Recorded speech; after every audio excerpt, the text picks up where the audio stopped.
I was very disappointed by Hughes in this film called Ferris Bueller's Day Off, because I've been a fan of writer-director Hughes and the lead actor of this film, Matthew Broderick, for a long time.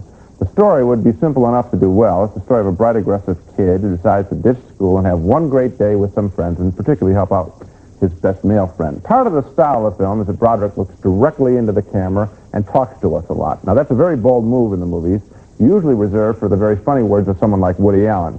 But Matthew Broderick has nothing special to say when he looks us straight in the eye. I do have a test today. It's on European socialism. I mean, really, what's the point? I'm not European. I don't plan on being European. So who gives a crap if they're socialists? They could be fascist anarchists. It still wouldn't change the fact that I don't own a car. So much for the history of man. Anyway, Ferris grabs his best pal and girlfriend, and the lark includes lunch in a fancy restaurant.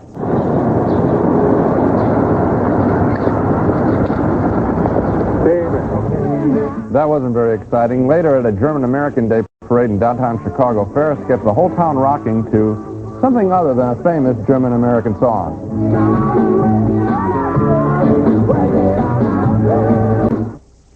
That scene didn't thrill me, and I live in Chicago. This picture, which is a tribute to Chicago, which is also writer-director John Hughes' hometown, is not as fresh or as funny or as energetic as another Chicago tribute movie, The Blues Brothers. And frankly, that's because Ferris Bueller doesn't do anything much fun.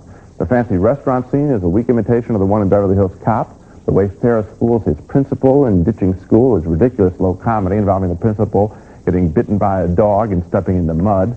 Nothing special happens when the kids go to a ball game, and they don't even sit in the bleachers where all the kids love to sit when they go to Cubs games. How bad is this film? The most interesting characters are developed right at the end of this picture. A little romance develops between Ferris's mean sister, Jennifer Grey, who's kind of cute, and a troublemaking kid played by Charlie Sheen. I would have followed them in the movie, but that's too little, too late.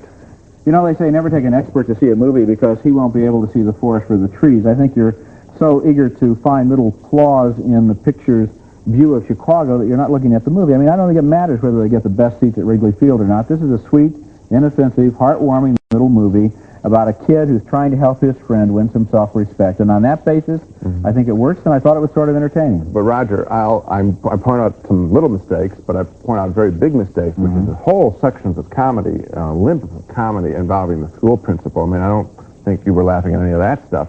And the other thing is this whole mentioning of helping his friend, that is just snuck in at the end. And I think that most of the picture is about Ferris fooling his parents, fooling the teacher. If you put a clock on it, most of it is about that fooling. I think this film needs to be redirected and edited. I think you can kind of see, if you watch the film attentively, that generally speaking, Ferris Bueller has a bigger plan in that day than just simply skipping school. As for the principal, I agree, it was slapstick. The actor, Jeffrey Jones, incidentally, who played the Emperor in Amadeus, gives a real good job, though, of being an interesting school dean, and I thought his performance was interesting, even though they gave him nothing They gave him nothing to do, and I'll tell you, the sister is the real star of the film. We're going to get into real stars. How about Mia Sara, who plays Matthew Broderick's girlfriend, and who is one of the loveliest and freshest actresses I've seen in a long time. And like many members of this cast, in my opinion, given absolutely nothing interesting to do. Okay, well, I'm not saying it's a great movie, but I'm recommending it, and you're absolutely not. So. You got it.